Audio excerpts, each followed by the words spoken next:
ఓం నమః శివాయ.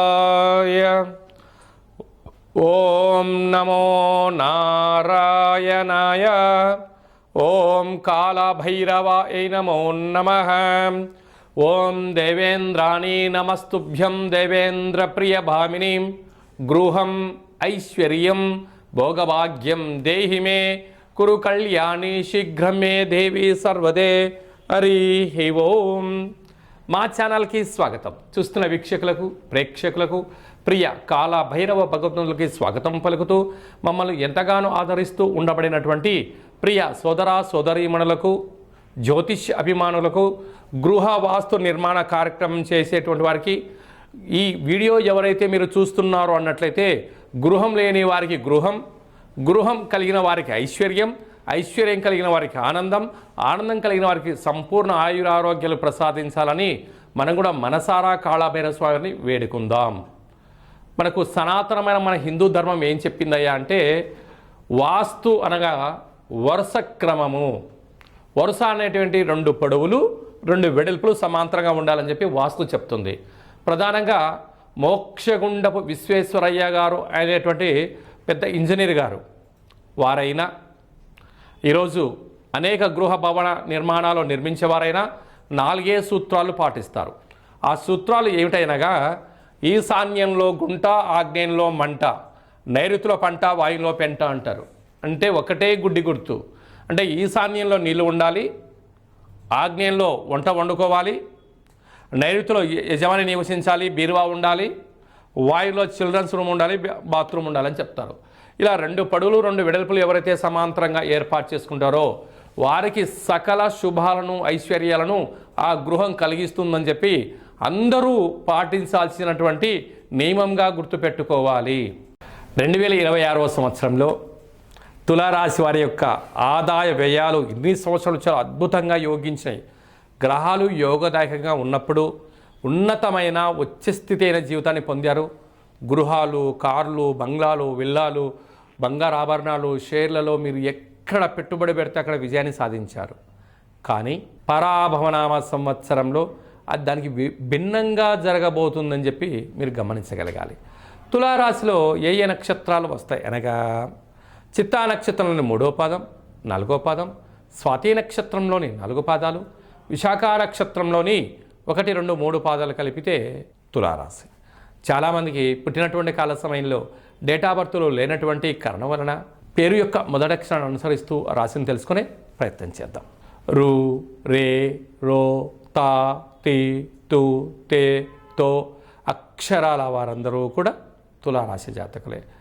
ఈ ఆంగ్ల సంవత్సరం నుంచి వీరి యొక్క ఆదాయం 5, వ్యయం 14, అంటే -9. అంటే నవగ్రహాలు ఒక్కసారిగా సపోర్ట్ చేయకపోతే గ్రహాలంతా కూడా సైలెంట్ అవుతున్నాయి. పరిస్థితి పూర్ణిమ నాటి చంద్రుడి నుండి అమావాస్య చంద్రుడు వస్తే ఎలా విలవిలలాడతారో అలా పరిస్థితి తులారాశి వారికి ఉంది.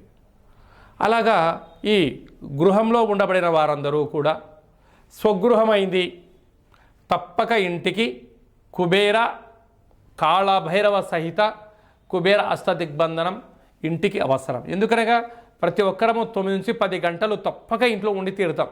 అదే సాఫ్ట్వేర్ ఉద్యోగస్తులు, హార్డ్వేర్ ఉద్యోగస్తులు, వర్క్ ఫ్రమ్ హోమో చేసేవారు, లేకుంటే కిచెన్ ఇంట్లో ఉండబడిన వారు 24 గంటలు ఇంట్లోనే ఉంటారు. పిల్లలు దాదాపు 14-15 గంటలు ఇంట్లో ఉంటారు. ఆ గృహము అనుకూలించలేదనుకోండి, అనవసరమైన ఖర్చులు, అంటే ఎలక్ట్రికల్ వస్తువులతో, ఎలక్ట్రానిక్ వస్తువులతో, ఇప్పుడు కొత్తగా వచ్చినటువంటి ఏ టెక్నాలజీ లాంటి వాటితో పోటీపడి చదువుకొని నేర్చుకోకపోతే అనేక రకాల ఇబ్బందికి గురవుతారు. అది ఎంత సత్యమో, గ్రహ సంచార స్థితి అనుకూలంగా లేనప్పుడు ఖర్చులను నివారించకపోతే వాటిని మనము ఉన్నతమైన విజయాలు కలగము అని చెప్పడంలో జ్యోతిర్విజ్ఞానం తెలియచేస్తుంది. కనుక రెంటెడ్ గృహాల్లో ఉన్నారు, తప్పక ఏం చేయాలి? ఈ పూజా మందిరంలో కాళభైరవ స్వామి వారి యొక్క సైంధవలవన ఉప్పు దీపం పెట్టడం, కుబేర అక్షయ పాత్ర దీపాన్ని పెట్టడం తప్పనిసరి. ప్రతి నెలలో ఒక్కొక్క కాళభైరవుడు ఉంటాడు. స్వగృహం కలిగినను రెంటెడ్ గృహంలో ఉండబడిన వారందరూ కూడా శుద్ధాష్టమి తిథి యందున కాలభైరవ స్వామి స్మరణ, అంటే ఒక్కొక్క నెలలో ఒక్కొక్క కాలభైరవుడు ఉంటాడు. ఆ కాలభైరవ స్వామి స్మరణ, అష్టమి తిథి యందున కుష్మాండ దీపము, పూర్ణిమ తిథి యందున నారికేల దీపము, అమావాస్య తిథి యందున పిండి దీపం అవసరం.